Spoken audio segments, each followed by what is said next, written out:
So Tanzania is a country in Eastern Africa. It's got a population of about 47 million people.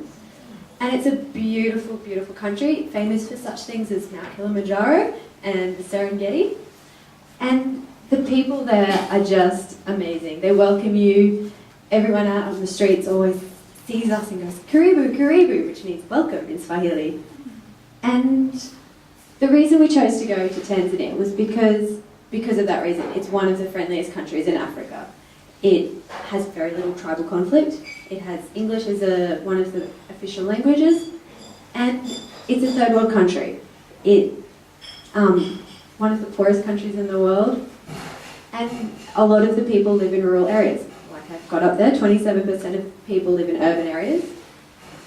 So what we had in mind for our trip to Tanzania was we wanted to go out into rural areas, into the rural villages, and help the people out there. We wanted to give birthing kits, we wanted to give first aid kits, and we wanted to run our own clinic. We wanted to go out there and find and take out our own equipment and take people's blood pressures and check their blood sugar levels and help the villagers who are so far away from the capital cities that they can't get there themselves. So that was our vision, which I'll talk a bit more about later. And so that's what I spent the money on.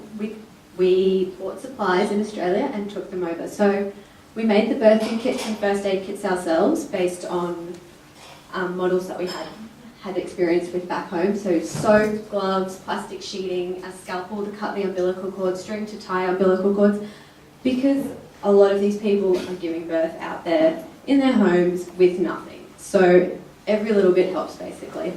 First aid kits, the idea behind that was just to help whoever needed help with just basic cleaning, getting alcohol swabs and gloves out to people.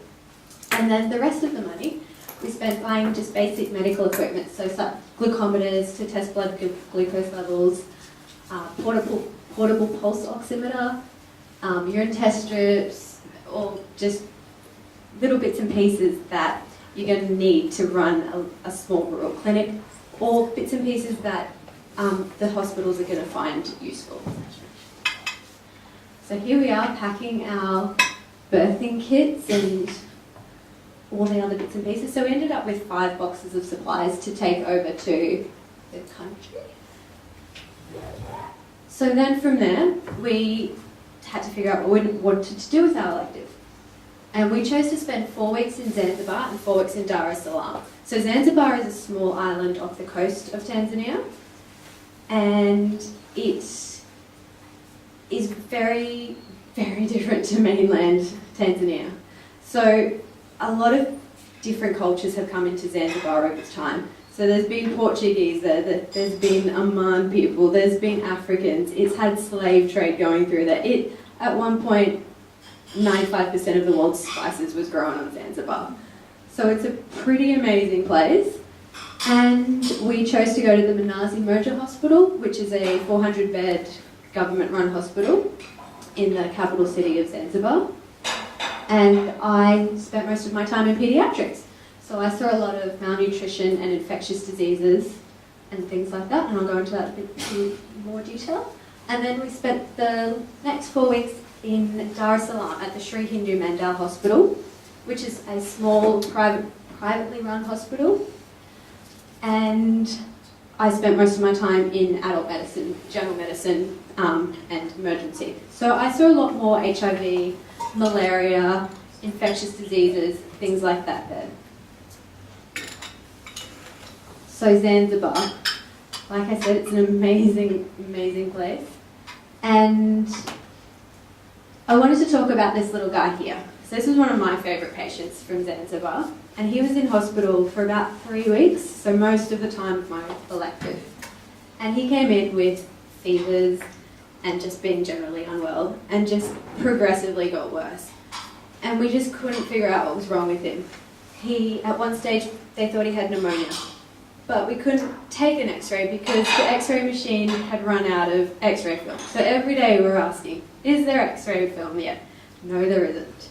And then we thought he might have meningitis. So to test for meningitis, you need to do a lumbar puncture.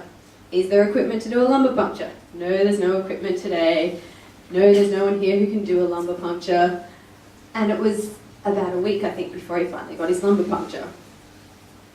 And he's just progressively getting worse every day. They tried different treatments. They tried him on malaria treatments. They tried him on TB treatments. They tried him on everything. And eventually, a random antibiotic worked and he got better. And it was really, really beautiful to see him just make this miraculous recovery. But that highlights the hospital. It was a huge hospital with patients everywhere and patients' families everywhere. And no one had any money or anything. And it was very, very hard to watch.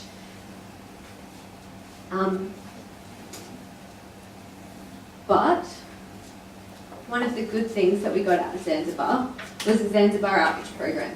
So this is a program set up by one of the doctors in the hospital, and every weekend, volunteers from the hospital go out to rural villages and just run a small clinic. So they do blood pressure, general medical checks, there was eye checks and dental checks, and this is all provided free of charge to villagers. And so we got to help out one day and help out with the blood pressures and checking people's eyes, and we got to meet all the villagers and little guys, little kids and everything. But I wanted to talk about this program because it's really well run. It's like I said, run by one of the doctors at the hospital, and it has lots of input from the community and from international people providing money, and it's extremely well run, and it works so well, and everybody is so receptive to this program.